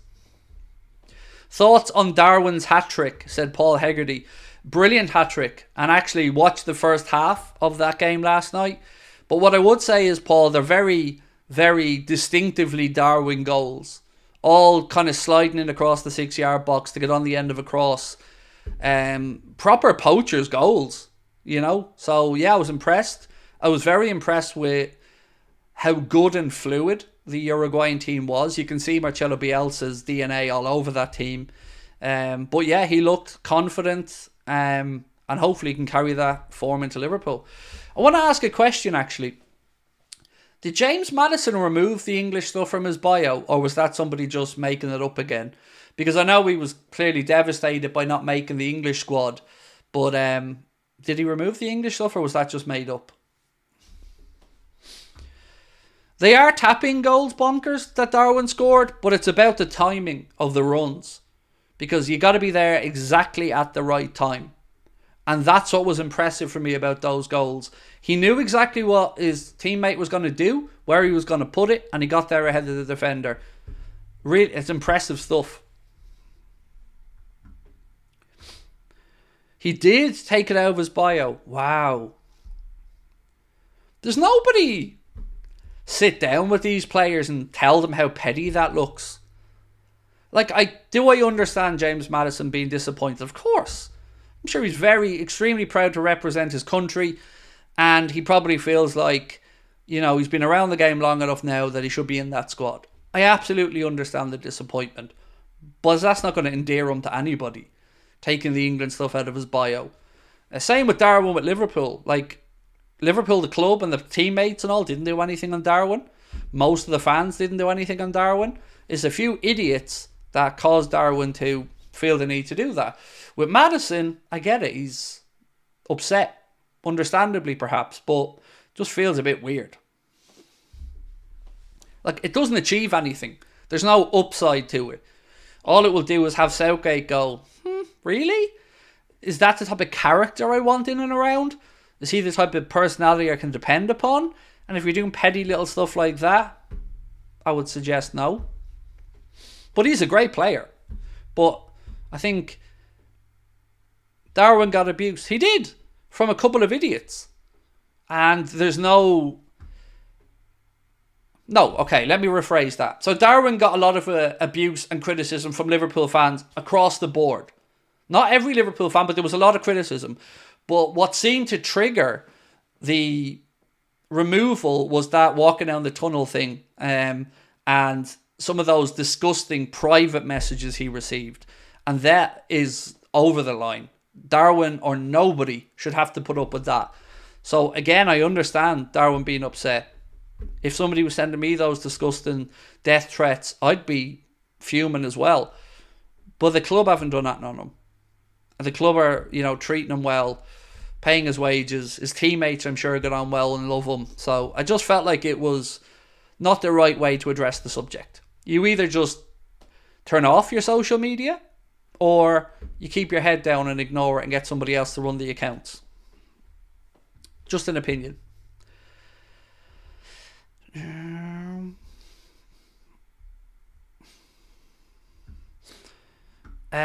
John Connor said, I think the 4-2-3-1 system would suit Darwin a lot, seeing that Uruguay performance shows he's suited to it. Yes, and it also doesn't limit him, John. So when he's out on the left, he has to drift in. But if he's centrally, it gives him more scope to move. And I have to say, I've liked him off the left-hand side at times, but I agree with you 100%. That 4-2-3-1 system would probably give him a lot of scope. And if he can time those runs, and if the new offside rule comes in, the one that's been spoken about, that's all it is for me. It's just that little. I can understand the misses. The misses are frustrating, but it's the offsides for me that really wound me up, because he's a really fast player. He'll outrun most centre-backs anyway, and I feel he just needs to give himself that extra half yard. Craig, wish my son, Cole Donnelly, a happy 10th birthday tomorrow. Oh, of course, Johnny. My pleasure, mate. Cole, happy birthday, young man. Happy 10th birthday. Do you know what, Cole? Honest story, bro. I remember my own 10th birthday. You know the way in life, Cole, you remember these mad random things at times, my friend. I remember walking up to where I used to kick around football with my mates on my 10th birthday, walking past the corner house and just kind of saying to myself out loud, the big 1-0 now, Craig, double digits, time to get serious. And I was 10, but I remember it like it was yesterday, Cole. So happy birthday, young man. I hope you have a wonderful day tomorrow. Thanks for watching, and thanks for letting your dad watch as well. Got tickets to see you in Liverpool. Can't wait. Boom. Ashlyn Jones, thank you. I couldn't believe it, Ashlyn. So we get an update from Hot Water Comedy Club every Sunday night into Monday, and every Wednesday into Thursday. I get an email with the ticket numbers. So I opened last night's one because it came in Wednesday into Thursday. And I opened it and I had to double check it. because like we shifted like 40, nearly 35, 40 tickets in 3 days. So we've only got, before I started this stream, 30 tickets left for Liverpool, and Cardiff was about 50. So yeah, I'm glad you're coming along. We're going to make plenty of time to make sure that we can come and interact with everyone afterwards, take photos, have a chat, and put on a good show. And it's going to be that, it feels really fitting that the last live show we do was going to be in Liverpool, because I've always wanted to do a show in Liverpool. So I'm glad you're coming out, and thank you for your support. And if you're looking for me, I'll be the guy on stage sweating buckets and shitting himself. I love this in the chat as well. Look at all the lovely birthday messages for Cole. That's what I love about our community. Now, we need some more likes, my friends, so do hit that like button for me and let's try and get it up. We're 22 subscribers away from 261,600, so if you haven't subbed, please do. We've got about 35 minutes left on tonight's stream. Will it be live on YouTube? No, it won't. Now, we're thinking of maybe filming something around the Cardiff show. We're not sure yet. We're still working it out. But we might do a kind of vlog of the Cardiff show, or maybe of the trip in general, because loads of us are coming over. So for the Cardiff show, Connor's going to be there with his missus. Myself, my wife and my son are going to be in Cardiff. Ben and his wife are going to be in Cardiff. Chris Stonage and Izzy are going to come up. Chris Stonage, formerly of the channel, is going to come and join us as well. So you'll get to meet the whole team, and we'll be there, Q&A in the foyer afterwards, photos, whatever else. And the good thing about that is there's 2 tickets left that are group tickets. Group tickets are 4 people, and they're £50 sterling, so it works out at £12.50 a ticket. There's only 2 of those tickets left for Cardiff, and then it's just £15 single tickets after that. And I can't believe it's happening. I can't believe it's going the way it is. Like, I'm amazed after how slow the Belfast tickets were moving. Craig, I've saved up my money since I was 8 to go to Anfield, and I still don't have enough money to go. Well, I need some context. Where are you coming from? And how short are you? Because that's awesome. I wish my kids had that kind of mindset to save up for stuff, but they kind of take after their daddy, because money burns a hole in my pocket. I'm terrible with money. I'm from Liverpool. I hope the show goes well, and that's the truth. Look, Liverpool have been amazing. You know, the city. Like, I can't believe how quickly the tickets are going. So Liverpool, thank you. And I'm going to make sure that we show you how much we love the city when we're over there, and we show you what it means to us to be there with you all. Would I take Alvarez from City? Yes, I would. It's not going to happen. But yes, I would. I think Julian Alvarez is an incredibly good player. I said it when City signed him. It was a bargain. And I'm not surprised to see that maybe he wants more game time. And there's been a couple of things to suggest he might be pushing for a move away. Whether that's because of what we asked you guys with this poll. Why are Man City players leaving? Ben gave you 3 options. Nothing to see here, money, or sinking ship. So feel free to continue voting on that one. Am I a Celtics fan? Big game tonight. Celtics is in basketball. Boston Celtics? No, I don't watch the NBA. Would I take Foden? From a footballing perspective, only 100%. He's an incredible football player. But he has a really annoying head. Foden's the type of person that you could put him in a lineup with everybody else not from Manchester and say, one of these people is a mank. Which one? And I believe that you will be able to tell just by looking at Foden that he's from Manchester. That's not a slagging. Genuinely, I think he looks like a mank to me. He's an incredible footballer though. And you know, if I'm an England fan going into the Euros, I mean, I'm looking at him and thinking he could make a big difference. I think, look, to come in after David Silva, be patient like he had to be to get that opportunity there when Silva left. I don't like City. I despise them, but I got to give him his props. He's an incredibly good footballer. Video idea, keep or sell Liverpool players. I'm going to record that tomorrow, mate. I'm going to record that tomorrow. So it'll come out on Saturday. Saturday is my day off. So I'm going to record the keep or sell stuff. And we'll get that out on Saturday for you. Dave Sharple said, I'm a mank. Sorry for your troubles, Dave. You'll get to give me a slap in person, Dave, when you see me, mate. But sorry for your troubles.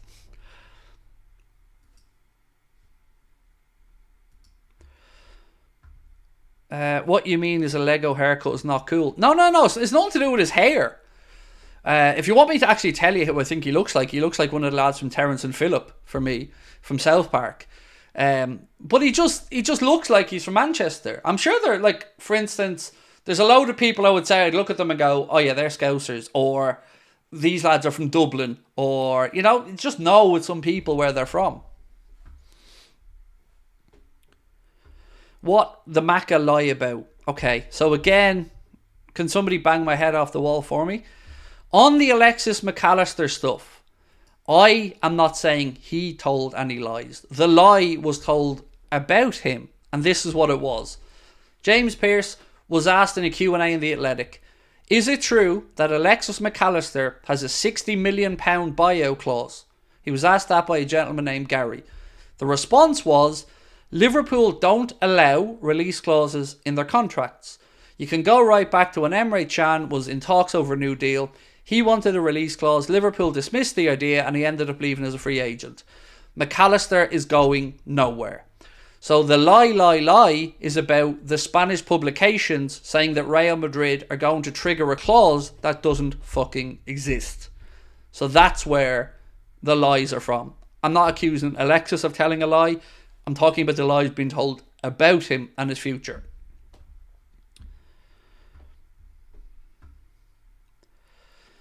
Any news on Costas leaving? Not news, but he is one that is thought to be, I don't know what the phrase to use here. I think he's one that Liverpool would be open to hearing an offer for.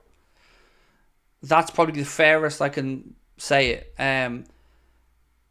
Nothing may well happen, but if an offer came in that worked for the player and it worked for Liverpool numerically, I don't think they'd stand in his way. Because we've got options. Owen Beck, Luke Chambers, Gomez, of course, who can cover on that side. Robbo's still there.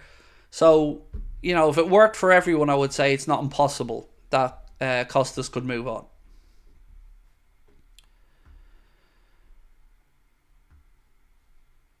I hope Lucho leaves because I just bought a Lucho. You said I don't hope. I'm going to rephrase that for you. I hope Lucho doesn't leave because I just bought a Lucho jersey, said Dino. I think he's the most likely of the forwards to leave. If Barca were able to get a decent fee for Rafinha, whether it be to Saudi or anywhere else, I think Barcelona will look to target Diaz. There's even been a couple of pieces today in Spain that suggest that they want Diaz more than Nico Williams. And they know that they can get Nico Williams by triggering the 55 million release clause in his Bilbao deal. But they want Diaz. So, you know, what happens after that, I don't know. What price for Costas? It's a good question. I mean, I think 15 to 18 million for me would be about what I think Costas would be worth. 15 million maybe with some add-ons. You know, I don't think he's massively increased his price since he's come to Liverpool. He's, of course, got a few years older. So, yeah, I think somewhere around 15 to 18 is probably in a fair price bracket. Thoughts on this year's home, away and third kit from Norway. Sonder, how are you, mate? Thank you for the question. Home jersey is an abomination, and I say that without any hesitation. It's, in my opinion, one of the ugliest jerseys I've ever seen for Liverpool.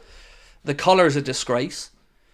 It looks like it was made somewhere in the Far East and sold on a street stall, it looks bang average to me. But these things are all about taste, and others view it differently. The away kit would have been lovely if the night tick wasn't turned 90 degrees for some random bleeding reason. I think that kit actually could have looked quite nice. And the third kit, I think I'll have to see it in person, because I don't like that there's kind of two different teal and bluey bits to it.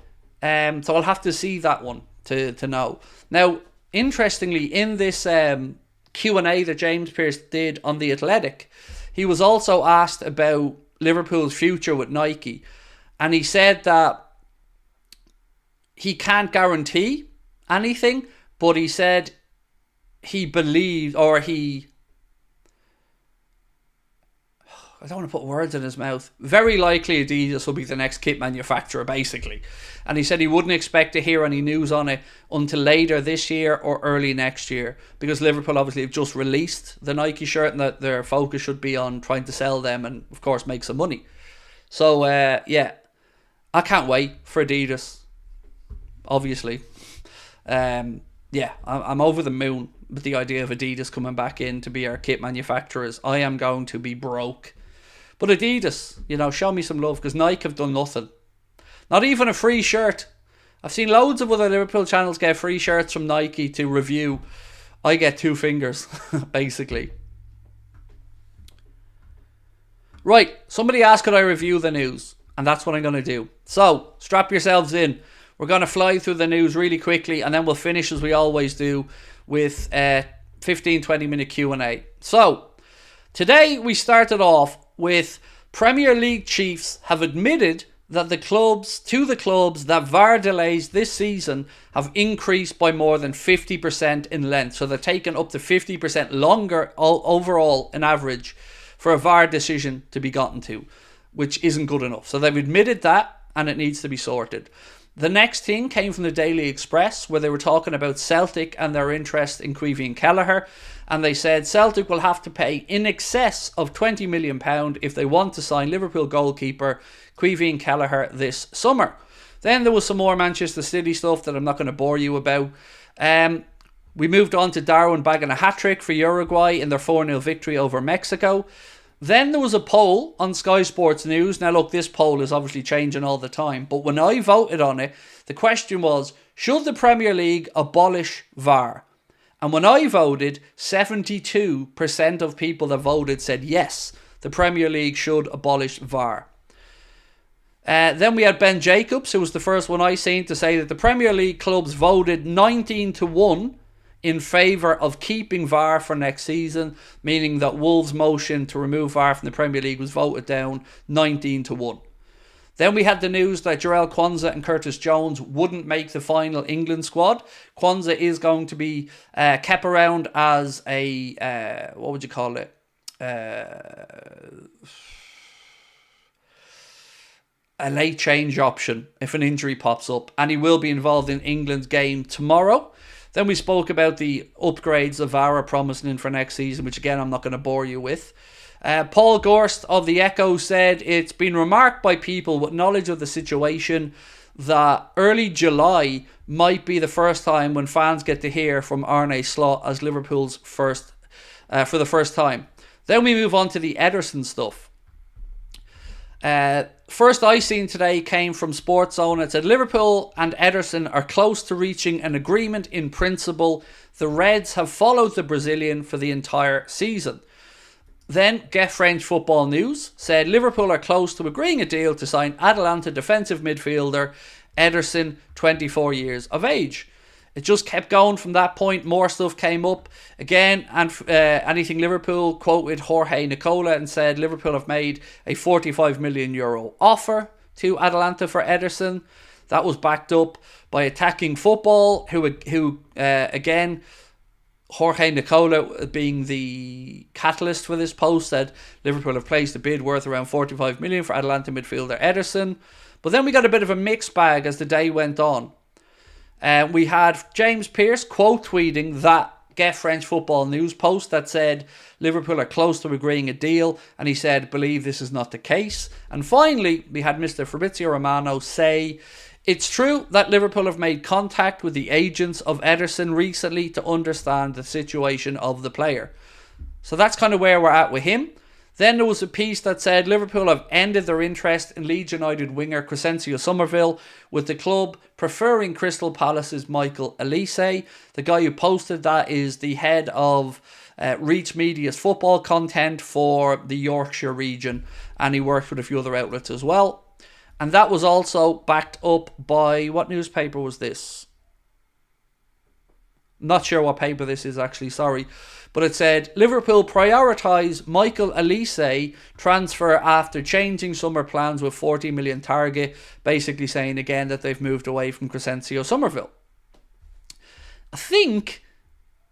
Oh, then there's the Alexis McAllister stuff, sorry, that the lies on the thumbnail was about. And the lie was that there's no release clause in his deal. So the lie wasn't anything Alexis said, but James Pearce was asked in a Q&A, is it true Alexis McAllister has a £60 million buyout clause? And he said, Liverpool don't allow buyout clauses in their contracts. You can go right back to when Chan was at the club and talks over a new deal. He wanted a release clause. Liverpool dismissed the idea. McAllister is going nowhere. Boom. So that's kind of where we're at with all of the news. Good news that there's no buyout clause. So the lies, when I say lies, they were aimed at Spain and those who said Madrid were going to trigger a release clause and sign Alexis next summer when there is no release clause. So there we go. That's kind of the summary. Right, we only need 20 more subs to go to get to 261,600, so please keep hitting that subscribe button. And again, if you haven't dropped a like on the stream, we've got 22 minutes to go. We're at 560, so please do hit that like button. Craig, I'm liking what I'm seeing. Interest in Ederson and Olise is very promising. It gets me optimistic for the coming season. Same. I mean, if I could have woken up today and seen two stories that I wanted to see, you know, they're kind of right on the money for me. So we're going to end the Manchester City poll because we've had again over 1,000 votes. And we said, why are City players looking to leave? Nothing to see here, 15%. Rats leaving a sinking ship, 72%. And money, 13% was the way you guys voted. Trent news. See, somebody said to me that there's reports that Trent has signed a new deal.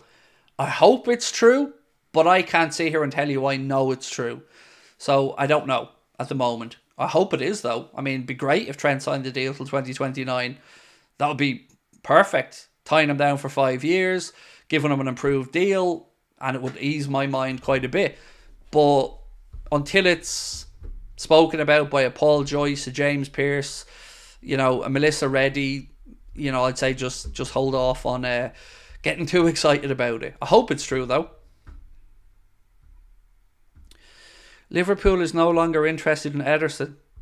Would you care to elaborate on that? Because that's not what anybody has said that I'm aware of, other than there was one journalist or something that said, where was it? Was it Ben Jacobs? I think maybe Ben Jacobs said that Liverpool, it's not a priority for Liverpool, but even he was saying that there is interest. He has been looked at. So I would disagree with you respectfully, my friend, on your stance there that Liverpool have no interest. So Ben's put up a final poll of the night. If you could sign one, who would it be? And the options are Ederson, Olise, Mbeumo or Hincapié.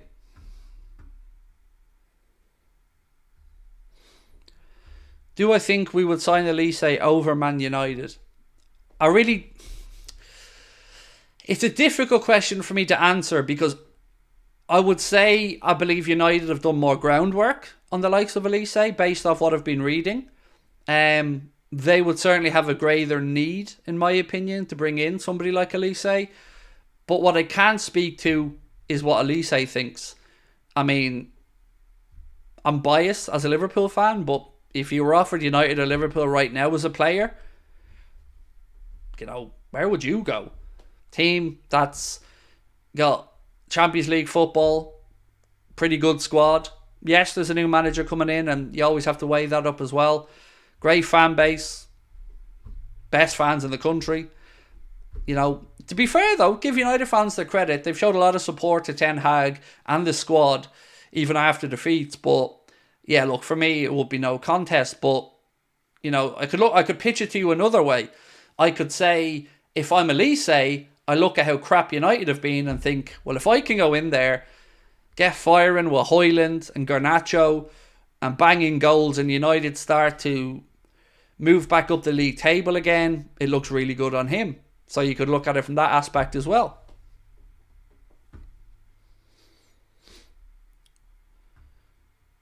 I would prefer Gyökeres or Dovbyk over Jimenez for obvious reasons. I don't like the idea of Dovbyk at Liverpool. I think he's more old school battering ram type of centre forward that is done really well as Girona and certainly is a lot about him. I just don't really think at Liverpool it would be a good fit. Gyökeres, I've not really watched all that much of, to be fair. Even, when he's gone to Sporting, I haven't watched that much of him. And Jimenez, I know very little about, other than the stuff that's been reported that Arne Slot apparently brought him up in his initial conversations with Liverpool, that Dirk Kuyt said he's probably the best striker in the Eredivisie. Other than that, I don't know much about him either. I want Mats Wiefer, please. He is so good, I swear. Look, there's been a lot of good stuff, Sandra, written about Mats Wiefer. Again, I just would be very worried if we were looking to Feyenoord for a whole group of players. I mean, let's look at it. We've been linked with Geertruida, Wiefer, Jimenez, Biglo, the goalkeeper. That's four off the top of my head that we've been linked to with Feyenoord. So I don't want us doing that. Just looking at, the manager's old team and trying to raid them. If there's one particular standout that the manager wanted to bring with them, fair enough. But yeah, it's hard to know what to believe. Are Liverpool interested in Gyökeres? Not that I'm aware of. The link started to come when we were talking about Ruben Amorim, because the reason that Gyökeres signed for Sporting was because of Ruben Amorim. And you don't need to take my word for that. His agent said those very words. So if he had a move to Liverpool, maybe we could have seen a situation where the striker followed. But at the moment, I don't know of any interest from Liverpool in him now.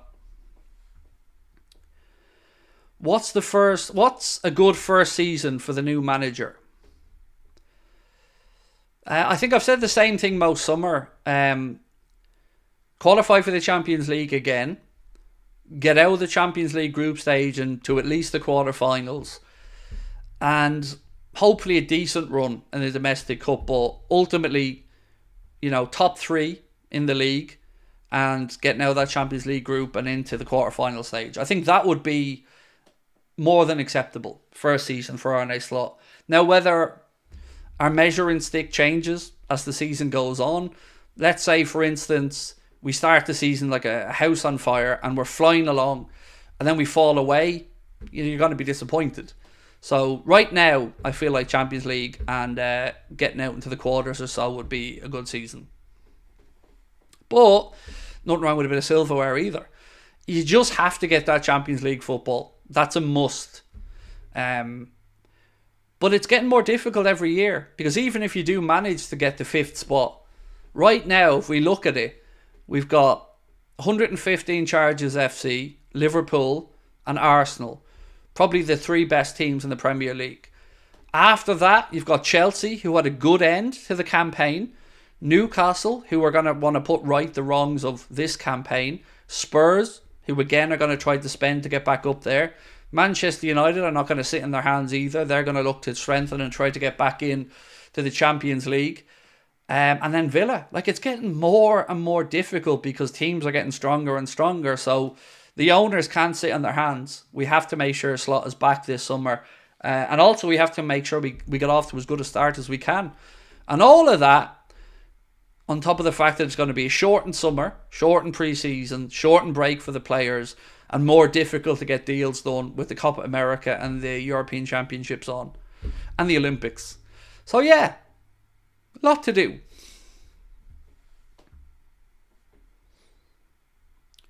Do I think we should play Mo as a number 9 next year? In the 4-2-3-1 system, no. I don't like the idea of Mo through the middle. In a 4-3-3 system, maybe. I've always said I think it's possible that Mo could play through the centre. But I'm going to be honest about my opinion on this season. It looks to me like Salah's leaving on a free in a year's time. And for me, if he starts the season and isn't playing well, sit on that bench. Because we have to keep in mind that with the greatest will in the world and the height of respect to anybody, I always struggle to believe that with 1 year to go on a contract, players are going to be fully committed. They'll show up, they'll train, they'll do everything. But are they going to go in for a 50-50 tackle? If they have a slight niggle, are they going to play? Or are they going to say, I don't want to put at risk the next transfer? So for me, first sign of any drop in form, and it's on the bench you go and we start making changes. Because I hate the idea of him leaving on a free. Hate it. I think it's stupidity from the club. And I think his best days are behind him, simply put. So for me, I would have sold him. But if he does stay, he's got to continue his form, or, you know, we've got to act quickly and put him on the bench, because we can't dick about. Especially if a player's not going to be committed for the longer term to the club. We got to look to the future. Now, start of the season, Mo should be in the starting 11. I'd be more ruthless personally, but I think he will be in the starting 11. But he has to prove that the end of this season was a blip.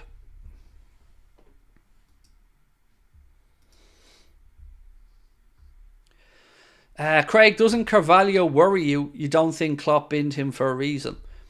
I've definitely felt like there must be something. Not just with Klopp, because he went to RB Leipzig and the vibes and the kind of wording that came out of there was that he didn't enjoy the fight for a place. Now, he went to Hull, Malone went very well. Arne Slot is a player who tried to bring Fabio Carvalho to Feyenoord. So I think he'll be looked at. Then it's up to the player, I guess. Thoughts on Salah's hair transplants? I don't really have any. Like, you know, if somebody gets the hair transplant done, good on them. You know, if, you know, you want to keep your hairline, crack on. Doesn't bother me in the slightest. I judge the lad on his football abilities, not on his physical appearance. I actually like him with the shaved head. I think it suits him. But look, for instance, if I could afford a beard transplant, I'd get it done, because I've always wanted to be able to grow a beard and I can't. But other men, you know, maybe they don't like to lose their hair and they want to get it done. It's all good. Craig, I'm in Tenerife at the moment. What's your favourite holiday destination? Well, have a look out for Connor, because Connor's over in Tenerife at the minute. Where's my favourite holiday destination? It used to be Florida, but probably Turkey. Turkey or Lanzarote. So Spain or Turkey, I guess, would be the answer. The Echo are saying Barcelona prepared to sell Rafinha to fund Luis Diaz, is what Ben has just put into the chat. 1 a.m. here in Mozambique. Brian, thank you for sticking with us, bro. Late into the night, but you're still there. I love it. Right, last 10 minutes. Let's go. Q&A. Anything that you guys want to chat about, or any questions you want to ask me or the rest of the chat, let us know. And again, I want to remind you that we're down to the last, probably less than 30 at this point for Liverpool, and about 50, but maybe less for Cardiff. All ages events, 15 quid a ticket. Link at the top of the chat and in the description. Don't say I didn't warn you. If you say, Craig, I wanted to go, they're moving really quick. So if you want to come along, you've still got a chance. Tickets are priced at just £15, and it's an all ages event, both of them. Right. Mo wants to be you. Well, look, it's no accident that our new manager's bald. It's no accident that Salah's shaving his head. The Anfield Agenda influence on the world of football is often underestimated, but bald is better. Bald is beautiful. Bald is the way to go. Even the picture that somebody mocked up of Darwin with a shaved head, the dude still looked good. So, yeah, bald is better. Fish or broccoli? Said LFC Shankly. Fish. I mean, I'm not a huge fan of fish, but it wouldn't make me vomit like broccoli would. What are your expectations for Slot? Hussein, we touched on it a little bit earlier, mate. I think qualifying for the Champions League again and getting out of the group stage, hopefully to at least the quarter-final. Olise, Hincapié and Ederson or Wiefer, would I be happy with that window? Yes, I would, Wilmer. I think that would be pretty much every box ticked off that I would like addressed in this window. So whilst Hincapié wouldn't be my own personal preference, I wouldn't complain if he was signed. I think I could understand that absolutely. Again, for those talking about MACCA, I love the way people assume because the words lies are above him that I'm denigrating him in some way. The lie comes from Spain, that there's a release clause. The lie is that there's no release clause in MACCA's contract, as per James Pearce. So the lie isn't aimed at anything MACCA said, it's aimed at lies being spoken about him. And maybe we could have made that clear on the thumbnail, but that's what it's about. I've said it about 8 times throughout the video, at the start, at the end and in the middle. He hasn't done anything, but lies have been written about him saying Real Madrid are going to trigger a clause that doesn't exist. And I love that James Pearce even ended his post there by saying Alexis McAllister is going nowhere. I love it. Craig, some fans are slot out already and don't want to give him a chance. We have a technical name for those, Mohammed, arseholes. How could you not give a manager a chance? You know, and I think, Mohammed, most of us in here, including your good self, are realistic. And we know that he's not Jurgen Klopp. But he's the man that the club have decided is going to be the next head coach. And it's our job to give him the benefit of the doubt and get behind him like we would an incoming player. Wish him the best, show him that he's come to the best club in the world, and give him a chance. If you wouldn't give somebody a chance at the very start, I mean, that says a lot more about them, Mohammed, doesn't it, than us. Like, it's mental not to give him a chance. Craig, can you see Trent leaving? Said Colin. I would be really surprised, mate. It's always nerve-wracking when you've got that whole Bellingham friendship and Real Madrid looking for fullbacks, but I think Trent's heart's with Liverpool, and I think he'll sign a new deal, and I think we'll all be happy with that, because I can't allow myself to think any other way, really, Colin, but no, I think he'll stay. Do you think we should look for a new left-back? Not a new left-back, but I think we should look to the future. So I think we should look to see who's going to challenge Andy Robertson, who's going to be there if Robbo gets injured, who's going to be there to take the mantle when Robbo's best days are behind him. I think Robbo still has a couple of good years to go myself, but I don't think Kostas Tsimikas is the answer. So I guess I would argue we need to figure out who the successor to Andy Robertson's going to be. Maybe that's done internally from Owen Beck, Luke Chambers, or maybe Liverpool look to the market. I don't know. But either way, I think succession planning needs to start now in that position, yes. Trent is not a fullback. Do you want to tell me where he plays for Liverpool then? Because I could swear it's a fullback and inverts into midfield. And if he goes to Real Madrid, he'll be playing in that kind of attacking fullback role with very little defending needing to be done. So yes, he is a fullback. He may become a midfielder, but let's be honest, like if you look back over the games he's played for Liverpool, he's a fullback until he isn't a fullback. Ryan Nuri said Tobias. Yeah, I've always liked those links to him. Yeah, I don't know if it'll happen, but I do like him as a player, and I could see the sense behind looking at him, definitely.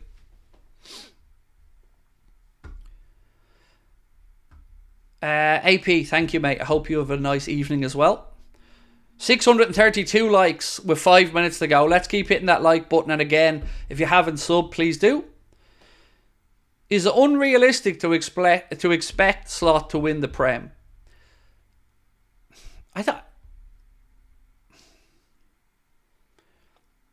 Do you mean in year one? If you mean in year one, I mean, it's a big ask, but it's not impossible. Like, I think Manchester City this year are going to have a lot of distractions on and off the pitch that is going to take its toll, and the media pressure is going to be up, and they're going to try to build a kind of bunker mentality or siege mentality, but I think that will impact their season. Arsenal, they're going to be there or thereabouts because they've built a very good squad. So it would be a big, big surprise if he won it in his first year, but it isn't impossible. But I'm certainly not going into the season expecting it. I've got a good feeling this could be a good transfer window. Hope it is, Michael. Kudus or Olise? Olise for me. I think, I'm a sucker for an attacking wide player who runs at defenders, and Olise excites me. But I do like Kudus as well. But Olise if I had to pick one. Ederson offer MACCA lies. Could I explain, please? Yes. I've explained many, many times throughout the stream, but I can do it again. So there's mixed reports suggesting from Liverpool have put in a €45 million bid to Ederson, to Liverpool have started contact with his agents. So today has been an avalanche of stories in some way or another saying Liverpool are some way along the process with Ederson, whether it's still at the talking to the agent part or whether it's looking to do a deal. That's kind of where we're at with that. One outlet said 45 million. A couple of others like French Football News have again followed on and said that Liverpool are looking to sign him. The lies stuff around Alexis McAllister is about Madrid's friendly media saying that they're going to trigger his release clause because there is no release clause. And that's not me, that's James Pearce came out today and said that there is no release clause in his contract. Liverpool don't put release clauses in his contract, and McAllister's going nowhere. So that's what the lies are. The lies aren't aimed at Alexis, they are aimed about the crap being spoken about Alexis, mainly coming from Spain, because they're mouthpieces from Madrid. And you got to call this crap out when you see it, because it's just a destabilising effect on our club. And I'm sick of it with the Spanish media. Every time, the sense of entitlement and arrogance from the Spanish media towards whichever club they're affiliated towards is sickening. You're already starting to see it around Barcelona and Diaz, and then you had the story again with McAllister, and there is no release clause. So the lies are based as, to them, not around Alexis. How likely is Trent to Madrid?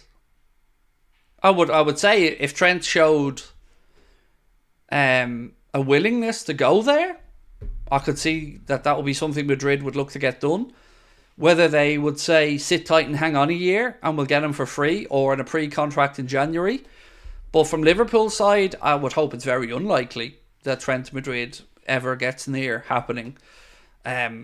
Some people are speculating of a contract signed by Trent. I don't know that to be the case yet, but I hope it's the case. As in with us, a new Liverpool deal, I mean. Craig, you've been very patient tonight. Thank you. Look, I understand people come in and out of streams at different times. Totally get it. Some people might pop in for 10 minutes, pop out. So I get that people don't hear what I speak about all the time. The only part of it that's annoyed me, Boxer Mate, is people thinking I'm calling MACCA a liar. But I can also understand why they got that. If I was calling him a liar, he would have said liar, liar, not lies, lies. But I just hope people don't think I'm going in on Alexis, because not at all. It's the other way. I'm defending Alexis. The longer I've known about Slot, the more confident I'm feeling about next season, said Cole. Yeah, I'm excited by it. That's what I would say. What do you value Trent at? It's hard to say, because Colony only has 1 year left on his deal, and that definitely skews the transfer value. So if he signed a new deal, what would his market value? Upwards of £80 million? Definitely. Maybe 85, £90 million. At least 80 million quid anyway.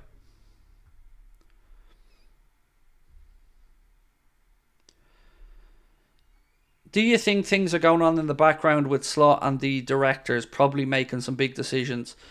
I don't know. I would imagine the transfer talks are already underway and probably have been for a while between those who are involved in that process. But maybe Arne Slot's just having a bit of a rest with his family before the craziness really starts. But either way, I'm just looking forward to hearing from the manager, and I'm sure you all are.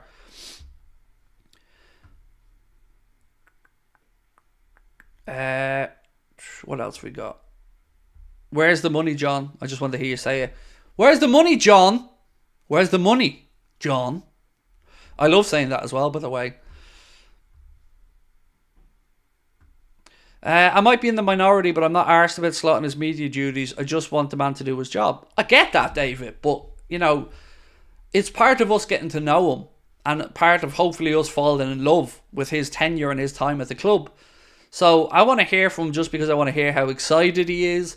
I want to hear his thoughts on the league. I want to hear his expectations going into the Champions League. You know, just a few little tidbits just to kind of let us get to know the gaffer a little bit. That's all.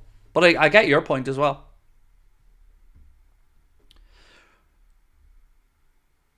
I've just seen the Fabrizio stuff on Ederson. How long until an actual bid? I don't know, and I wouldn't assume that there is 100% going to be a bid. All I feel comfortable saying is he's a target. He's been looked at for a while, and I think he's certainly one of the leading contenders for that position. But I don't have the information of a bid that I can stand over and say, I know that's a fact. All I know is that we're interested, and I believe him to be one of our prime targets. Right, I'm going to say goodnight because my wife just got back from the gym, and I want to spend a little bit of time with her before she goes to bed. So again, just a reminder, last chance, tickets are almost going for Liverpool. We're down to a handful, 30 or so. And Cardiff, we've got about 50 tickets left for Cardiff. 2 group tickets left, which is 4 tickets for 50 quid for Cardiff, or they're £15 a ticket. Again, I will see you guys tomorrow, same time, same place. I'm going to be off on Saturday, so we'll have no live content on Saturday. But tomorrow, again, 8:30, and we'll have a video going out in the evening as well. Much love to you all. Thanks for joining me. Another fun stream. Have a nice evening.